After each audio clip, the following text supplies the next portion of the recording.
Okay, good morning, everyone, and welcome to the August Georgia Healthy Farmer Mindset virtual meeting. And we're very excited today to have with us some folks that are talking about a very important topic, and that's stress and mental health in the farming community and recovery. So we've got two people that are eminently qualified to share with us today, and I'm very excited to have them share with you um, information. And first, we have Dr. Christina Proctor from UGA's College of Public Health. And Dr. Proctor she's in the Department of Health Promotion and Behavior there, and she received her PhD, Master's in Public Health, and Bachelor of Science in Health Promotion, all at UGA. And she entered UGA as a first generation student, and her research interests are driven by life experiences in rural areas. Her expertise is in rural health, mental health, and risky behaviors, including substance use. Her current projects include working to improve mental health and well-being of farmers and agricultural workers across the state, mental health and substance use in women working in male-dominated industries, and serving as an evaluator for the mental health first aid programs implemented in foothills schools across the state.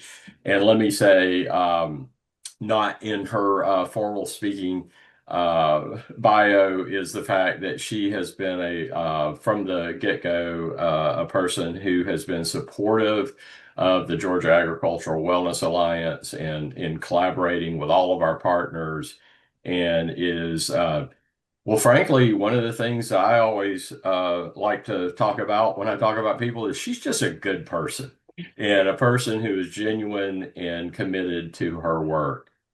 And we also have with us today Jeff Breedlove, who is the Strategic Policy Advisor for the Georgia Council for Recovery. Um, Jeff is somebody that pretty much everybody who is working in the mental health advocacy field, and I think probably everybody in state government knows and appreciates for his commitment to his work at the Georgia Council for Recovery. And both of these individuals bring, really relevant and important life experience and professional experience to the tasks associated with trying to create a better future for our state citizens in any walk of life. So I really appreciate them and appreciate them being here today. And with that, I'm going to turn it over to Dr. Proctor, who is going to go first for us today. And I hope that you will enjoy hearing from her, and I know you will. Thank you, John. Can y'all see the slideshow? Okay, perfect. And can y'all see it without my notes, or are y'all seeing my notes right now? Okay, good. Thanks again, John. Thanks to GAWA for creating this awesome space for us to share our research and the projects that we're working on. And I also want to thank my students who help with this work. Noah's on the call. He's one of them. This wouldn't be possible without the students that I work with, along with Chase and Carrie. So today I'm going to discuss the relationship between stress, substance use, and resilience in the farming community. And I'm going to detail findings from a combination of the studies that we've done, right? We've done several qualitative and quantitative studies with farmers, not only in the state of Georgia, but across the nation. So this presentation is going to draw from 48 interviews that we've conducted with farm owners, managers, and migrant farm workers in the state of Georgia. And then I'm going to also shift to talk to you about some of the quantitative work that we've done across the country with over 1,000 farm owners, spouses, managers, and workers. This slide is probably going to look familiar to most people on this call, right? If you attend agricultural meetings, you know about the stress associated with farming, right? So again, individuals working in agriculture have elevated rates of stress due to occupational hazards, whether that's injuries, exposures to pesticide, heat exposure, financial pressures, extreme weather events like droughts, floods, hurricanes. They have excessive workloads. They also live where they work, which increases their stress, as well as being isolated, right? So many farmers live in rural areas. Where they're not surrounded by a lot of people or resources. And then finally, stress due to behavioral health issues, whether that is risky coping strategies to deal with that stress, like alcohol use, or avoidance of care, whether that's due to lack of resources or other social and cultural factors, which I'll talk about, right? So there are these unique social, cultural, and environmental stressors that are contributing to higher rates of alcohol use. We know that there's elevated rates of alcohol use in the farming community. Also, higher risk for mental health illnesses such as depression and anxiety, and then high rates of death by suicide. So when we started this work, there was, some research that was happening, particularly here in the state of Georgia with Mercer, as well as Anna Chiat, who had done a great job of getting information about stress, and we wanted to see if we could pull some qualitative information to sort of build on that and try to create a scale to understand how these things were connected to each other. And I am very thrilled with the amount of research that's happening in this area, right? I feel like when we first started, there wasn't a ton to look at. And when I go and I look at recent research with my students, there's like articles coming from all over the country all the time that's looking at this, which is great. Yeah. So, you know, there still needs to be continued work in this area though, so we really can understand the unique contextual factors that are contributing to these issues. When we set off to do our qualitative interviews, we started the first round with farm owners and managers, and we collected two sets of data from female farm owners and managers and male farm owners and managers, and I have combined that information here in this slide because the stressors were, pretty common for them when you're looking at the sources of stress for farm owners and managers in general. So you can see the common stressors across all these interviews included financial pressures, weather, worried about environmental factors like pest as well would be included there. Work-life balance, working long hours, being isolated, as well as physical health, labor issues, and animal mortality. Some of the ones that were female specific included lack of respect from colleagues. Welcome to the Talking Total Farmer Health. Oh no, that's fine. You could see here finances and environmental factors were those top stressors that were mentioned by both our male and our female farm owners and managers. We did want to separate out the qualitative information that we got from our migrant farm workers in the state because their sources of stress were pretty different compared to our farm owners and managers. You can see here, migrant farm workers really highlighted stressors related to the physical demand of the job and environmental factors. And when they talked about environmental factors, it was very different than our farm owners and managers. So our farm owners and managers were talking about environmental factors from like the financial impact that it had on them, whereas our migrant farm workers were talking more about the physical toll it took on their health, right? So working long days in heat or in extreme cold weathers, and what that did to arthritis or joint pain that they had. They also talked about it from the point of like not being able to go and work and get money, but it was more, just the physical toll it took on their body came up in the interviews more often when they were talking about the environmental factors. In addition, familial separation and job instability were also reported as major stressors in our migrant farm workers. So I do want to point out, I've showed you these two slides, but, our research with the farming population has really taught us the importance of taking into consideration the vast differences that our farmers face based on their occupational role, their gender, and their past experience, right? So farm stress is intersectional. When we look at the research that we've done with our female farmers, there's much higher PSS scores within our female farmers compared to our male farmers. And a lot of this has to do with some of those, additional stressors that our female farmers have to carry around, right? So again, they're more likely to take on multiple responsibilities when engaging in farm work, including caregiving for family members, household duties, childcare. Whereas they also have to worry about role conflicts, right? Feeling underappreciated or ostracized in the work environment because they are working in a male-dominated industry. So there's some distress associated with having to work in an environment where they feel underappreciated. And then there's stress associated with nonconformity, right? So you have these traditional stressors associated with farming that are contributing to high rates of stress that we've already talked about. But then you also have these specific female-related stressors associated with nonconformity that then increase their stress scores.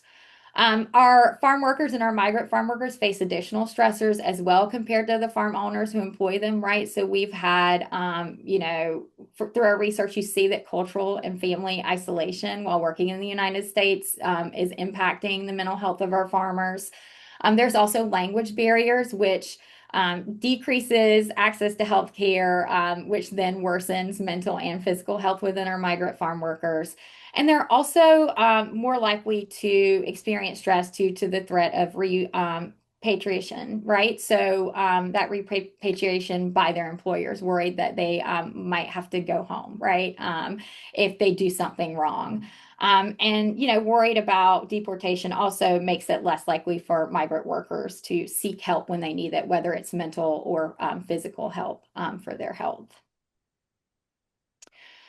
So while our stressors and experience of our farmers are different across roles, across, gender, the coping strategies were very consistent in our research across these populations, right? We didn't see a lot of variation in our negative coping strategies. For the most part, the negative coping strategies were alcohol use or substance use right? There were a few people who, had issues with eating or online shopping is how they coped, but that was few and far between in our interviews. Most of them were associated with alcohol or substance use. There was more variation in our positive coping strategies. Our farmers talked about and our farm workers both talked about faith as being really important to help them manage and deal with stress of working in the agricultural area. Taking small breaks was important, right? Setting aside time to just not do anything for a little bit of time, right? So they are talking about mindfulness without talking about mindfulness, which I always thought was very interesting when we were doing these interviews.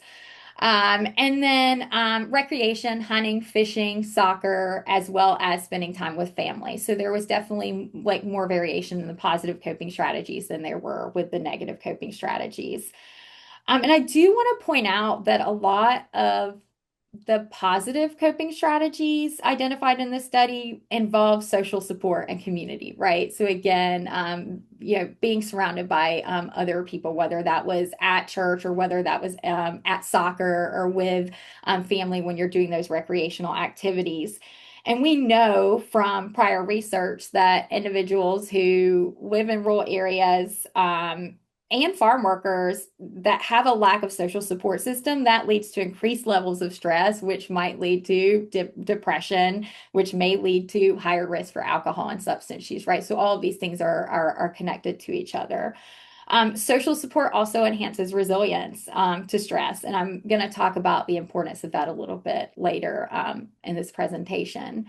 But again, I just wanted to pull up some of these quotes about the positive and the negative coping strategies. And I wish I had all day to talk about this because we've drawn some really cool connections between their coping strategies and how they perceive it impacts both their mental and their physical health. But I don't have the 3 hours that I want to have to talk to you guys about that. So if you're interested in seeing that research, I'm sure John will be able to drop some stuff in the chat, links to papers that we published where you can read that information. So I did want to show this because I do think that it's important to talk about alcohol consumption within the farming population. And again, through these qualitative interviews, both with our farm owners, managers, and farm workers, almost every single person who was interviewed mentioned alcohol as a coping strategy to deal with their stress.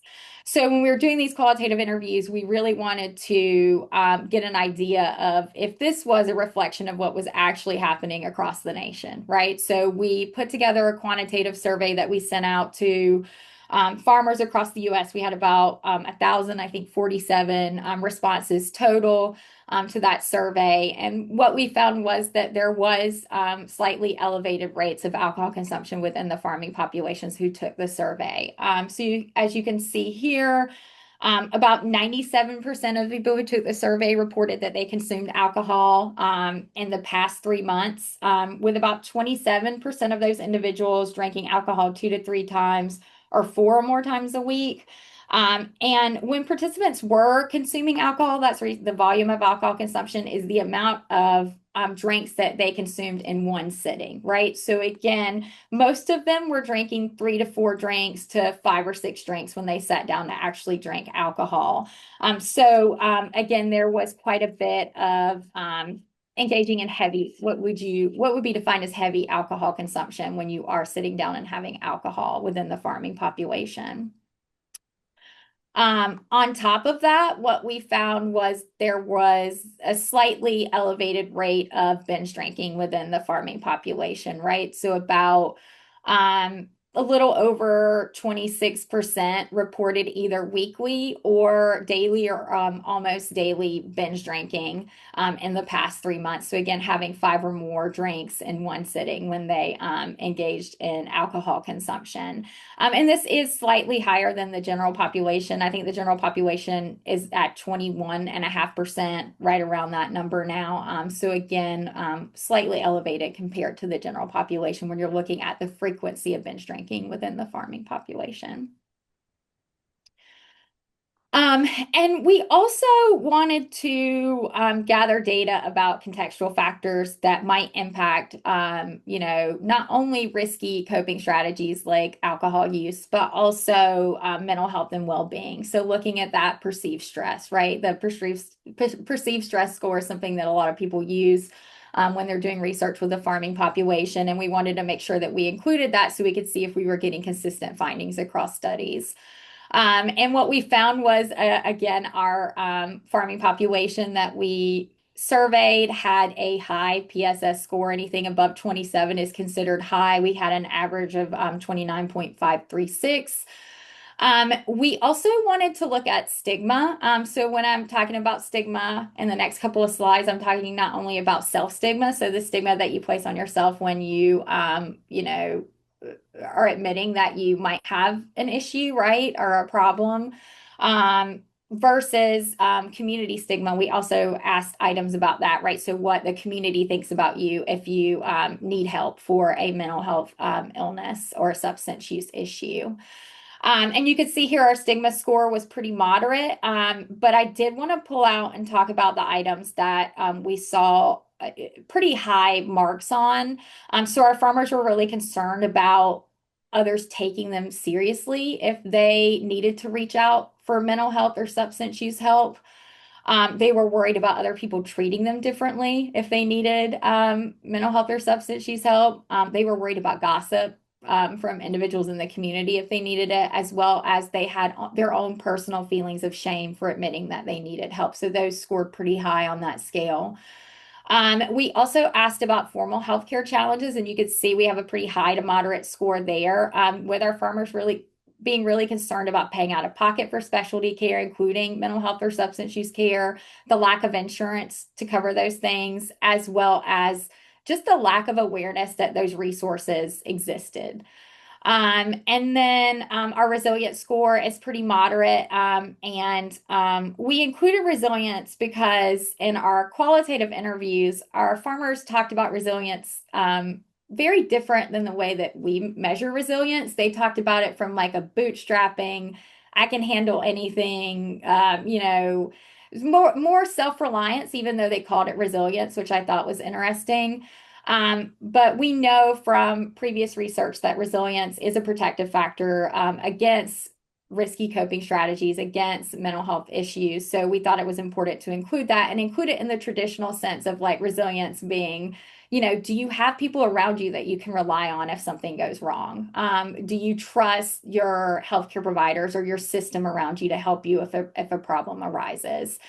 And what we found when we were looking at the relationship between stress, between resilience, between healthcare, and between stigma, um, were some pretty on par findings when you look at the research that had been done already when you're thinking about how stress might impact alcohol use or how resilience might impact drinking behaviors, although this was one of the first ones that actually first studies that looked at this all together. And so we ran a multiple linear regression to assess the relationship between those things. And what we found was that those formal healthcare challenges that our farmers faced and stigma, and that was both self-stigma and community stigma, actually predicted increased perceived stress, right? So the more issues you have accessing healthcare, the more stressed out you are. The more stigma you experience, the more stressed out you are. Resilience was identified as a protective factor against that stress. So again, higher resilience scores actually lowered stress. We saw lower stress in those farmers. Higher perceived stress was identified as a predictor of binge drinking, right? So higher stress scores, higher chance of binge drinking. And those formal healthcare challenges were actually found to predict drinking at a higher volume of alcohol and engaging in more frequent alcohol consumption over the last 3 months. And to me, this makes sense, right? Because if you're not able to see a doctor or you don't have resources to get help for those things, then you don't have the skills or the tools necessary to address like problematic drinking, or you might not even be aware, right? You don't have that conscious reasoning that's happening if you are talking with a healthcare provider about those issues. And then finally, resilience was identified as a protective factor against increased alcohol consumption. So again, as resilience increased, the volume that participants consumed in a single instance actually decreased. So the more people, the more help, the more they felt supported, the less likely they were to engage in those risky behaviors. Just to wrap things up, cultural norms and isolation can reinforce the use of alcohol to manage high levels of stress, and that's happening in the farming population. And our findings actually really support a recent review from Yonker and Radunovich, which you're seeing, this image that you're seeing here is from that review, which highlights the importance of addressing interconnected factors that drive farmer mental health, which includes healthcare challenges, it includes coping skills, it includes occupational stressors, all those things that I've talked about today. I also want to highlight that the findings of our research show resilience as a protective factor for risky coping strategies. But again, I want to point out that resilience is a collective concept, right? Resilience includes trusting others in the community and feeling supported and taken care of when you're in a tough spot. We're not talking about the ability to adapt to hard situations without resources, right? But we're actually talking about feeling like you have the tools and resources around you to get through hard situations, and that's super important. So our findings really back up those two bullets that you see here, or those two like sub components that you see on this model, highlighting the importance of having culturally appropriate and available care and assistance and referral during a crisis. So I think that that's a good end to turn it over to Jeff, because I feel like he's going to talk about that part of, today's presentation. So I'll turn it over to Jeff so he can talk about recovery and support. Yes, Jeff's coming on, and Christina, if you'll Yes, I um, share. unshare, but also if you and Noah could drop some of those links in about the research into the chat so people can look at that. And then, of course, we always we record these, and they'll be on the gafarmstress.org website, which is our website. We will post this recording shortly. And I want to say, as Jeff's coming on, as opposed to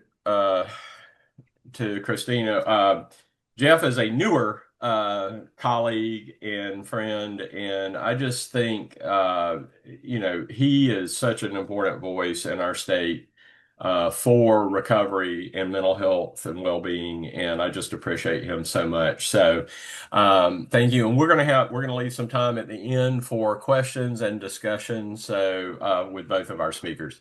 All right, Jeff, if you're ready and you can share your screen. Can you see the screen? I cannot. I can on my end. You can? Yes, sir. Maybe I've got too many things up. Okay. Well, if I guess Christina, I saw Christina and Noah say yes. So I guess I'll go ahead. First of all, thanks for having me today, everybody, and John especially. I'm Jeff Breedlove, and I start off by saying I really only have one credential, and that's that I'm a person who survived the disease. I'm blessed to be a survivor. I've known the hope and joy of recovery for 8 years after 30 years of the hell of active addiction. And so many of my brothers and sisters have not survived, but many of us have, and we'll talk about some of those numbers in a minute. So I'm just here as a guy who has survived, and want to talk to you about some things that the state of Georgia has taken the lead on, I believe, nationally. But before we dive into it, it occurred to me as Christina was presenting and talking about some of those important facts. It was a family from Valdosta who has really helped change the trajectory of a lot of the work going on in Georgia. And sadly, Austin Walters, a young man from Valdosta, a Valdosta farm family. Very public story. It's all national news. Was at an event and was feeling stressful, and by all accounts, wasn't in active addiction the same way that I was, and took one pill one time, and he died right there. So you don't have to be somebody like me in the farming community who was in active addiction for years and years. What we tragically have seen in our own state is the death of a young farmer. And now his family, Gus, his father, and Beth, his mom, have helped pass 2 laws that we were proud to support, and they are doing wonderful things. So I wanted to tell you that a lot of the very, very foundational work has arrived from the farming community and a farm family. And if you wondered if it impacted the community, I want to dissuade any doubts. And Beth and Gus would certainly want me to say, have no doubt, this is a serious issue in farm families across the state. So we're going to talk a little bit about some of the things going on in Georgia and some of the facts around it. And hopefully some of this will be helpful to you. And I can certainly give this slide to John later and he can share it. But I put some images up that you can certainly take a picture of with some phone numbers and stuff like that. So if you want to take pictures of the screen as we go through this, please do. So I'm going to see if I can do this correctly. So we always start out our little presentations with what's right with you. We're not going to do it the formal way the council does, but that's my son, Jack Breedlove, and he played college football, and he's what's right with me. So what I want each of you to do just for a minute is just think about something right with you today, something that's going right in your world today, and let that come into your heart and your head and set you for a moment as we go through some of the hard stuff we're about to talk about. So just hope each of you will think of something that's going right for you today. I'm also a Braves fan. I'm not sure that's going right for me today or not, but it ain't. Whatever. If we try. But think of something, and I'm going to move on. So we believe at the Georgia Council for Recovery that this is an epidemic.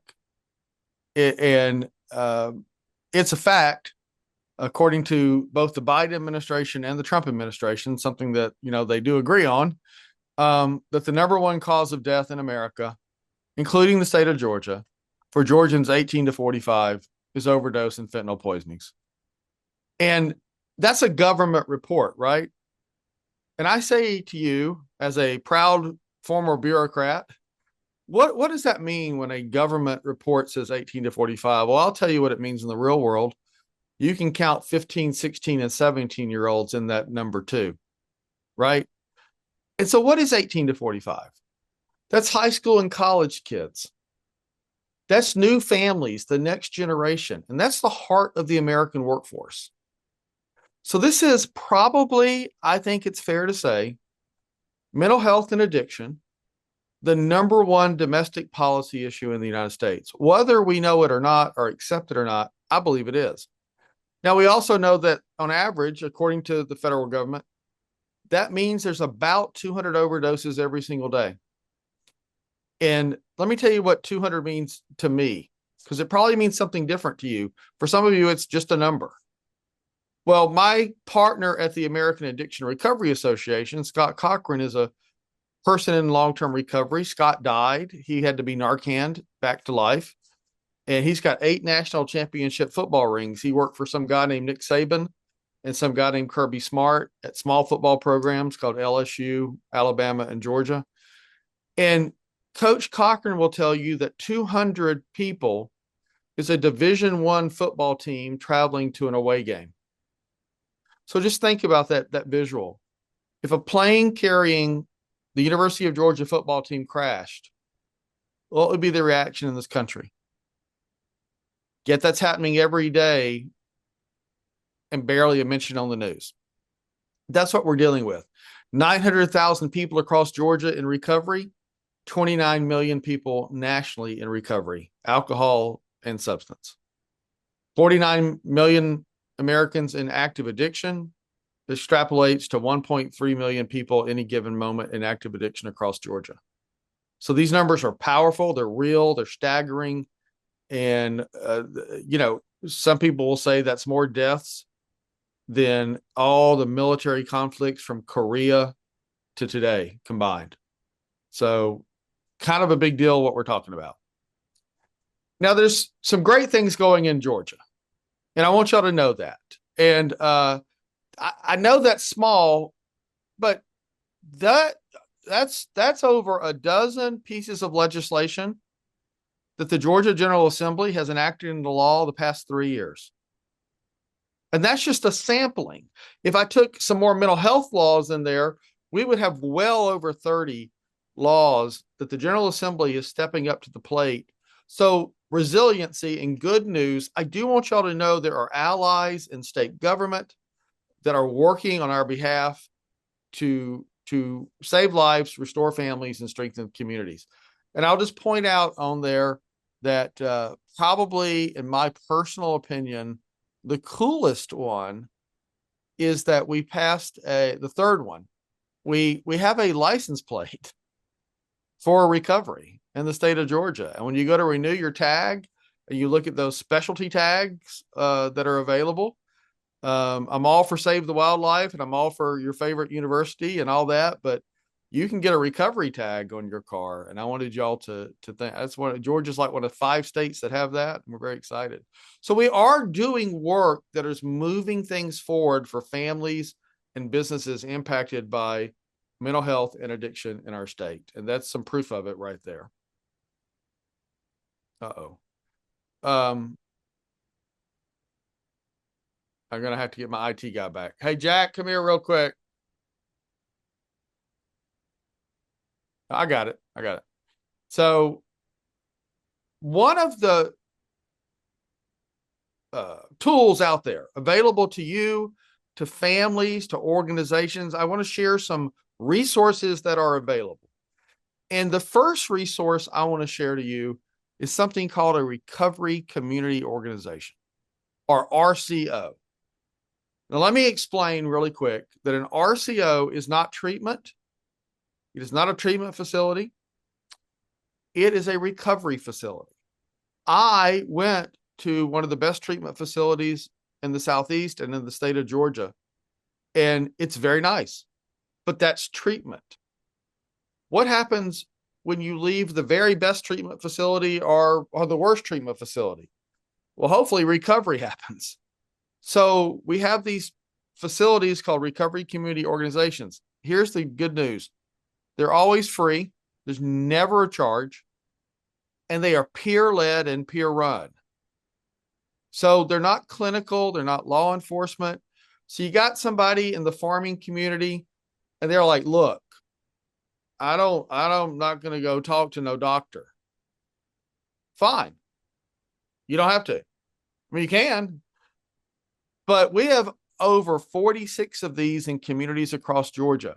Many of these are in rural communities where agriculture is the primary, business. And so a person can go here. It's completely anonymous. They're among people in recovery, and they can do everything as complex as restore driver's licenses and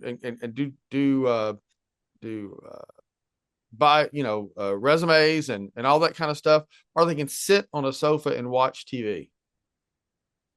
It doesn't matter what they need to find recovery or stay in recovery. And I just want y'all to know that these get funded by the General Assembly, so they are supported by your taxpayer dollars. And I will be giving John a list of all of them that he can share with you, so that if you have a person that wants to know where they are geographically, if there's one close to them, they can go to their website, check out the exact hours. And they all do fun programming. They'll go kayaking and hiking and pickleball and volleyball and all kind of fun things. And so I want y'all to know Georgia has more of those than any state except Texas. And last year, they served over 150,000 Georgians that we know of that checked in on the little check-in things. And in my community, not everybody's checking in. So these are a success. And that's one of the most important resources that we can help you distribute to your stakeholders and your contacts. And you can interrupt me at any time for questions, by the way. Another resource, and I want everybody to know about this, is Georgia's one of, we think, 3 states that has a state caucus in our state General Assembly, which we call the Working Group on Addiction Recovery. It's got 4 co-chairs, 2 Democrats, 2 Republicans, 2 senators, 2 House members, and there they are. Senator Randy Robertson and Sonia Halpern, and Representatives Matthew Gamble and Michelle Au. Over 70 members of the General Assembly have joined this, and they have been driving funding in the state budget for programs in counties across ag country and legislation. So these 4 co-chairs are true champions. And if you are needing an ally, if you're wondering, call one of the 4 of them, send them an email. They are volunteering their time above and beyond to help with mental health and addiction issues. And I want to commend them publicly for that. They are truly the definition of bipartisanship, and Georgia is very blessed to have them. As a matter of fact, their meeting at the end of August for members only is, just so y'all know, going to talk about the effects in ag country after Helene. And so they're focused on ag country this month in August, as a matter of fact. And it'll be a very important meeting for members. So know that that's a resource for us to use. Likewise, the same concept, we have hundreds and hundreds of local elected officials, plus police chiefs who technically are not elected, who formed a working group on addiction and recovery, from mayors to county commissioners to district attorneys to sheriffs to coroners, and they meet together and they work to influence their associations to endorse and support legislation. And one way you can help us and we can help you, because God knows Georgia has more counties than any state, again, except Texas. And we keep inventing new cities every week, it seems like. So we have a lot of cities and a lot of counties. And we can talk to you about how you can help reach out to your local government leaders and say, hey, have you joined the group of leaders working locally to support mental health and addiction? And we can talk to you offline about the good work that these local leaders do. But there is a group of local leaders working and I wanted y'all to know that. I want y'all to know that every year at the state capitol, one of the best resources, and I encourage everybody to come. And John, I want to just go ahead and say them publicly, I'd like to have somebody from the Alliance speak this year. But we do Addiction Recovery Awareness Day. And it's 19 years old or 18 years old. So it's been around, it's established. And this year or next year on the January of 2026, it'll be January 28th. And we start in the morning at the depot by the Capitol from 9 to 11. And then we go up to the Capitol at 12 o'clock and we have a big press conference right in the middle of the Capitol. There'll be tons of members of the General Assembly that speak at this event. And last year we had 1,300 people. And it was the second largest event in the Capitol last year, except for Governor Kemp's tort reform press conference. And I'll take second place to Governor Kemp, every year because, he's the governor and we're not. So it's well attended. It's very powerful.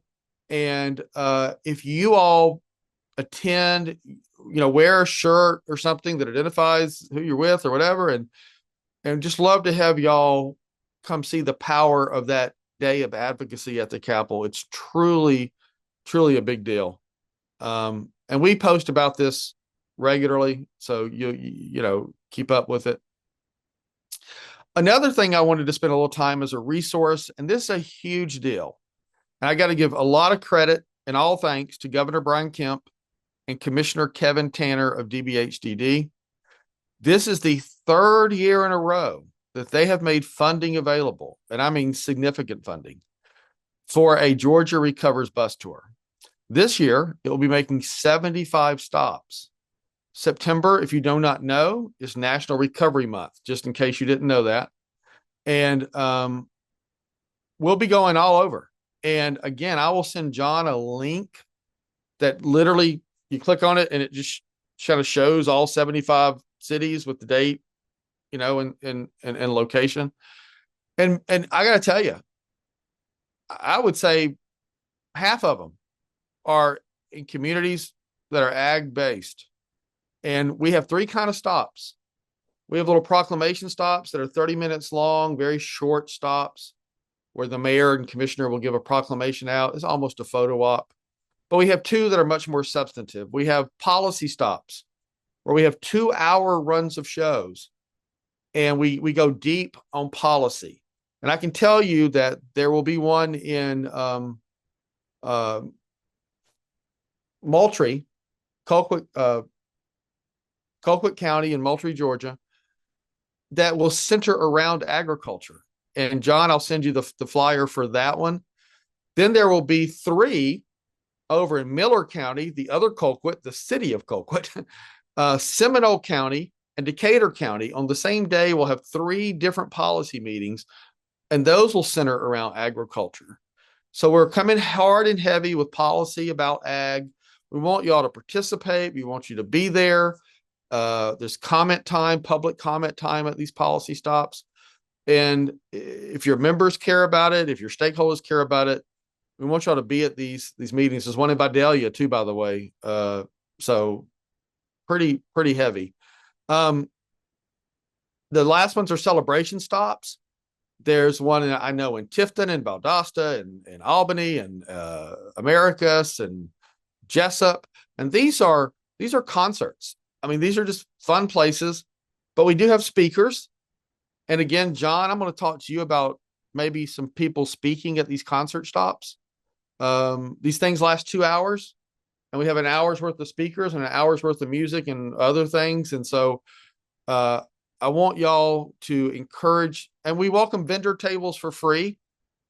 So if your organization wants to reach the smallest crowd we've ever had, which was in Buchanan, which was about 110. The biggest crowd we've ever had was 750 people.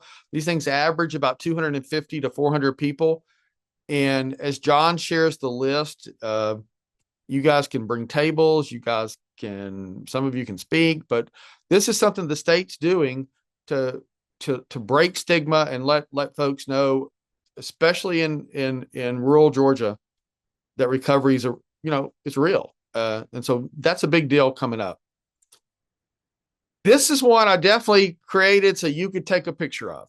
And the next two are going to be really substantive and I think helpful to you and folks that you might reach out to.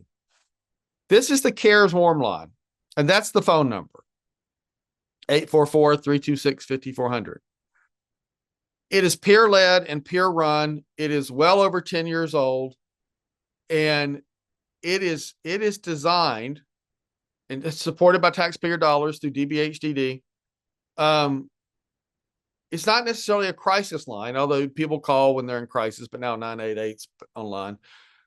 But let's say, and Kevin Tanner gives this great story, and I'm going to steal Commissioner Tanner's story for just a quick second. He says, I drive a big red pickup truck and I live in Dawsonville. And if I need help and I want to go to a meeting, if I park my big red pickup truck in front of some meeting place for AA or mental health, everybody at church is going to talk about it. So I may not go park my big red pickup truck. That's what he says. And he's right. So the reason we have this warm line is a person is struggling in addiction. They're in early recovery and they need to maintain recovery, but they're not going to go to a meeting and they can't afford a therapist, or they're a family member seeking resources. Y'all share this number in your emails, on your social media, on your text, verbally. Share it with everybody because any Georgian can call it.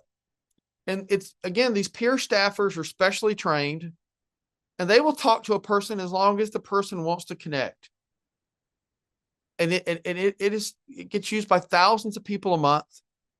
And it can really be a resource for someone who just is not going to go somewhere in public, but is struggling with alcohol or substances. And so I really was excited mainly to get on here to tell y'all, your state's providing this resource.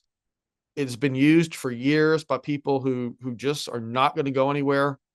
And it helps stabilize them into recovery and maintain their recovery. It helps families know where to get support. And I encourage you to know that this is out there. Likewise, this next one, and you can take a picture of that, is really, really been a success. So let's say that you're just not going to go, or the person that you're trying to help is not going to go to an AA meeting, an NA meeting, a CA meeting, or whatever meeting, because they're not a meeting person. Okay? Well, now they don't have to. They can get on Zoom twice a day, 7 days a week. And, I'm no Zoom expert, but even I know you don't have to show your picture. You can turn your screen off and you don't have to type your real name in. So we want you to stress to people that they can still have anonymity. They don't have to say who they are, and just get on and have a meeting. And that's one of the number one excuses that people give for not going to meetings. Well, A is time, and B is they don't like meetings, and C, they don't want anybody to know who they are. Well, we have a solution. And this thing started during COVID. Because of COVID, it has kept going. Georgia's given national presentations about the success of the CARES warm line. So again, if you have folks, especially stubborn, farmers who are just like, man, I ain't going to no meeting. Now you can say you don't have to, not in person, and you can have anonymity, but still connect. And I have watched. I used to facilitate these, and it's grown. We have a whole group of people that do it now, but I still get on occasionally, and people all the time, they get on and they're like, I'm just not gonna, my real name's not Frank, and I'm not going to show you who I am, but they start coming back and coming back and coming back, and they get recovery. So those were the CARES warm line, and this, when John asked me about resources, those were the two that I thought were practical, that anybody anywhere in our state could offer up to somebody. I did want to, of course, remind you that 988 is online now, and Georgia is doing a great job. You can see some of the stats right there. But here's what I wanted to tell you about 988. When DBHDD rolled out the pilot program, I was on Commissioner Tanner's staff when that happened. And I want to tell you, the thought was that most of the calls in the test program would come from Metro Atlanta. Well, that was not the case. I'm sure some of you have heard DBHD say this, but they came from Southwest Georgia, from ag families. So a lot of people go, well, can we trust 988? I want to tell you, I know the people that work there, and you can trust 988. It's safe. It's not a trap to get people arrested. It's not a trick.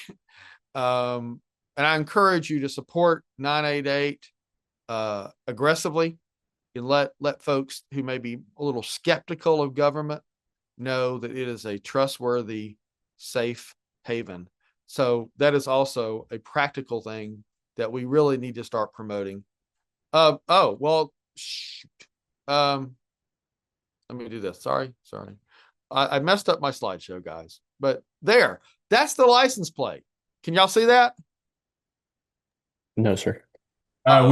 It went away, Jeff, but did I go away? Oops. Yeah, if we can we wrap up here in a second. I want to leave some time for folks. Yeah, sure. Well, anyways, so there we go, share. John. But thank y'all for letting me present. Yeah, thank you so much, Jeff. And I'm so glad to know about these 2 additional resources that are peer led, and I definitely we're working on building out our resource page at the on the gafarmstress.org website, and so I'm going to be very happy to add this to that, and also in the chat, Noah. Noah shared a couple of the articles and links to that, so I've clicked on those, and we'll definitely try to get those links on our website as well. So I really appreciate it. I'm going to open this up to the floor, and if anyone wants to make some comment or ask questions of any of our either of our speakers today, do go ahead. We will. We'll cut the recording off at 11, but if folks want to stay on and can stay on, and our speakers are available to answer more questions, we'll certainly do that. We've got about 5 minutes left. So go ahead.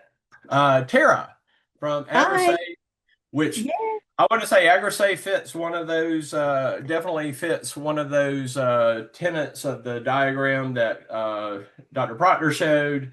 Around protective factors. That organization does some great work on a national level. So Tara, welcome. Appreciate you as always attending these. Sure, great. I had made some notes. Christina, thank you for your presentation. I was so glad to see that the work in alcohol and ag see some new fresh work in that. We had relationships with Dr. Tina Chesick out of, I'm sure you're familiar with her because she's done some work. And I just briefly looked to see, I think that was like 2021. Yeah. So it's been a while.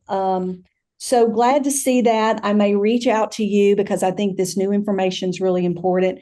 We hear that. We have 2 individuals with AgriSafe, Linda Emanuel, who's in Nebraska, as well as Jesse Grote. They're both producers. One's a rancher, one's a row crop seed farmer.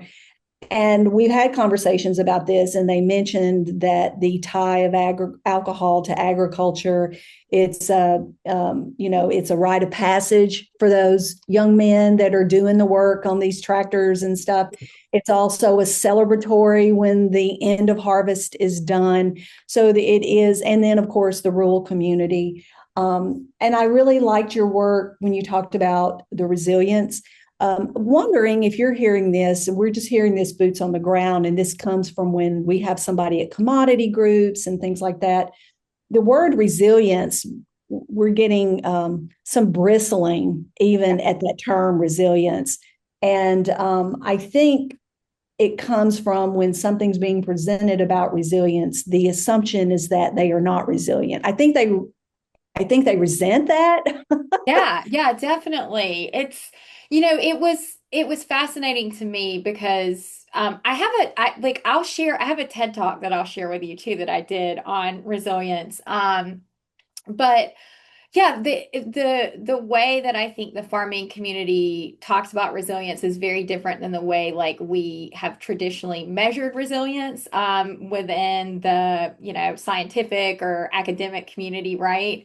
And so it was almost like when they were talking about it, in my mind, I was like, this is not a protective factor. Like thinking that you need to be resilient, you need to be self-reliant, you need to do these things yourself, like that's a negative, that's going to have a negative impact on these risky coping strategies. So when we measured it on that quantitative survey, we wanted to make sure that we included, like I mentioned earlier, that sort of like traditional measurement. But our qualitative research, the way that they talk about resilience is a very negative thing, which yeah, so it matches what you're hearing, right? And there Oh, is some there, and I think that's something that's coming up in the academic community too, is like resilience, we look at it as like this like be all end all, like that's going to help. If we can encourage or promote resilience, that's going to fix everything. But you can't really say that and then not put the system of resources and support around the people to make that happen. So I right. I understand that. Yeah, I think it also nods back to like when you look at how do people in rural communities define quality of life or life satisfaction? Many of them, it's the ability to work, which would Yeah. not necessarily be a top one. So thank you so much for your work, and I look forward to connecting with you more. Yeah, yeah, sure. Thank you, Tara.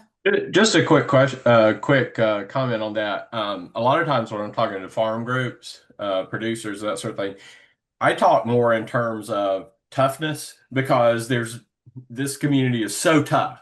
Okay, Mhm. so they think of it, and I think the self-reliance thing, but then I talk about instead of saying we're trying to create more resilience, a lot of times I'll talk about we're trying to give you more tools, Mhm. because they know how to use tools to make things better and make more sustainable.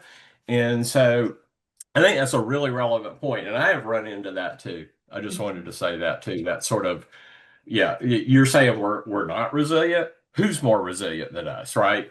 Yeah, yeah. It's great, great points. Thanks, Tara and Christina. Others?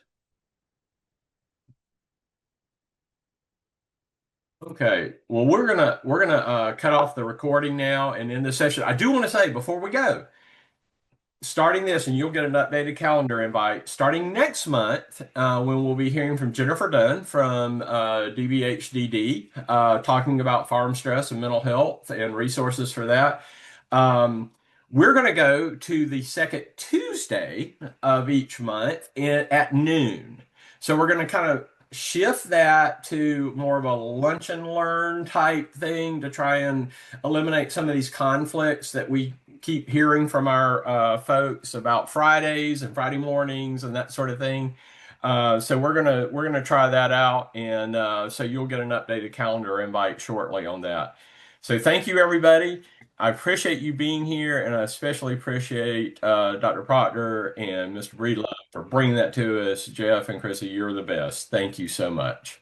Thank y'all.